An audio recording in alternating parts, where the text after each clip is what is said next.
Hello viewers, welcome to my channel রসই ঘর। আজ আমি আপনাদের সঙ্গে শেয়ার করব এই শীতের জন্য দুর্দান্ত একটি রেসিপি পালং লুচি। রেসিপিটি আপনাদের হয়তো অনেকেরই জানা, আবার অনেকে হয়তো বা জানেন না। এই রেসিপিটি আজকে আমি আপনাদের সঙ্গে শেয়ার করব। প্রথমে এখানে নিয়ে নিয়েছি ময়দা। আমি এখানে 2 কাপ পরিমাণ ময়দা নিয়ে নিয়েছি। এখানে আছে একটি বড় সাইজের পেঁয়াজ, 3 কোয়া রসুন এবং 1 ইঞ্চি পরিমাণ আদা কুচি। এবার নিয়ে নিয়েছি আমি কেটে বেছে রাখা পালং শাক কুচি। এবার আমি একটি পাত্রে জল ফুটিয়ে নিয়েছি। এবার এই ফুটন্ত জলের মাঝে দিয়ে দিচ্ছি কুচি কুচি করে কেটে রাখা পালং শাক। খুব বেশিক্ষণ যাবত সিদ্ধ করবেন না, 1 মিনিট যাবত সিদ্ধ করলেই হয়ে যাবে।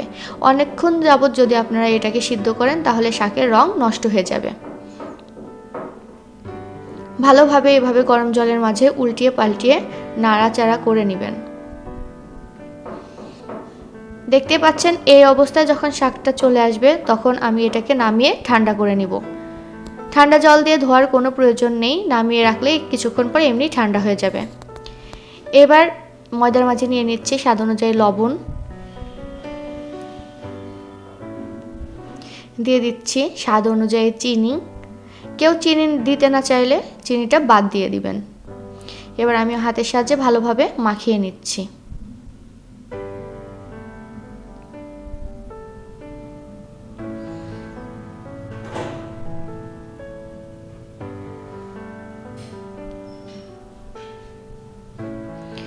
এইবার এর মাঝে দিয়ে দিব তেল। আমি এখানে সয়াবিন তেল ব্যবহার করছি। আপনারা চাইলে সয়াবিন তেল, ঘি দুটো একসঙ্গে ব্যবহার করতে পারেন, আবার কেউ চাইলে ঘিও ব্যবহার করতে পারেন। আবার হাতের সাহায্যে চেপে চেপে ভালোভাবে এটাকে মাখিয়ে নিচ্ছি।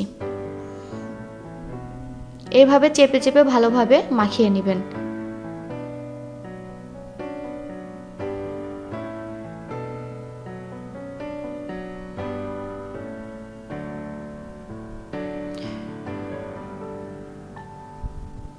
আমি ওই শাক, পেঁয়াজ, রসুন এবং আদাকে একসঙ্গে ব্লেন্ড করে নিয়েছি।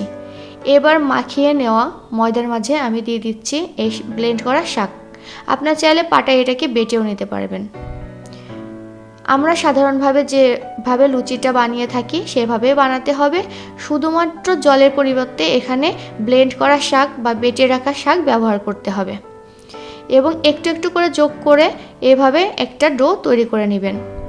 এবার ছোট ছোট ময়দাটা হাতের সাহায্যে গোল করে নেবেন। একবারে বেশি দিতে যাবেন না, তাহলে নরম হয়ে যেতে পারে, সেক্ষেত্রে লুচিটা ভালো নাও হতে পারে। এবার আমি তেলের সাহায্যে এটাকে গোল করে বেলে নিয়েছি। এবার একটি কড়াইতে দিয়ে দিয়েছি তেল। তেল গরম হলে এর মাঝে দিয়ে দিচ্ছি লুচি। দেখতে পাচ্ছেন কি সুন্দর লুচিটা ফুলে উঠেছে। এই সহজ রেসিপিটা আপনারা অবশ্যই বাসায় ট্রাই করবেন এবং কমেন্ট বক্সে জানাবেন এই রেসিপিটি আপনাদের কেমন লাগলো। এই রেসিপি যদি আপনাদের ভালো লেগে থাকে তাহলে আপনার ফ্রেন্ডদের সঙ্গে শেয়ার করবেন এবং পাশে থাকা বেল আইকনটি প্রেস করে দিবেন। আমার ভিডিওটি দেখার জন্য আপনাদেরকে অসংখ্য ধন্যবাদ।